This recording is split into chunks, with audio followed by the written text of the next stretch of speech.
ابتدائی حسائیت میں رومی معاشرے سے خیالات لیے گئے اور انہیں اپنے مذہبی مقاصد کے لیے ڈھال لیا گیا۔ اس تبدیلی نے حسائیت کو پرانے مشرکانہ معاشرے سے الگ کر دیا اور آئندہ کئی صدیوں کے مغربی معاشرے کی بنیاد رکھ دی۔ اس سوچ میں جسم اور جنسیت کو خاص اہمیت دی گئی۔ پہلی صدی میں پال نے کنوارے پن کو سب سے بہترین حالت سمجھا۔ اس کے نزدیک شادی جائز تو تھی مگر صرف گھر اور اولاد کے نظام کو چلانے کے لیے۔ محبت اور لذت کو شادی کا اصل مقصد نہیں مانا گیا۔ اس طرح شادی کو ایک مجبوری بنا دیا گیا۔ یہ منفی سوچ طویل عرصہ تک حسائیت پر چھائی رہی۔ دوسری صدی میں کچھ اور بھی سخت پرہیزگار گروہ سامنے آئے جنہوں نے شادی کو مکمل طور پر چھوڑ دیا۔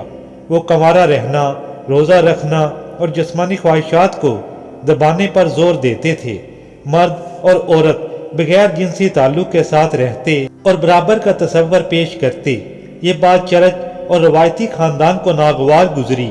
آخر کار چرچ نے یہ فیصلہ کیا کہ پادری اور راہب مکمل کنوارے رہیں اور باقی عام لوگ شادی کریں، لیکن مرد کے حکمرانی والے گھریلو نظام کے تحت۔ تیسری صدی میں مرد راہب مثالی حسائی بنا دیے گئے۔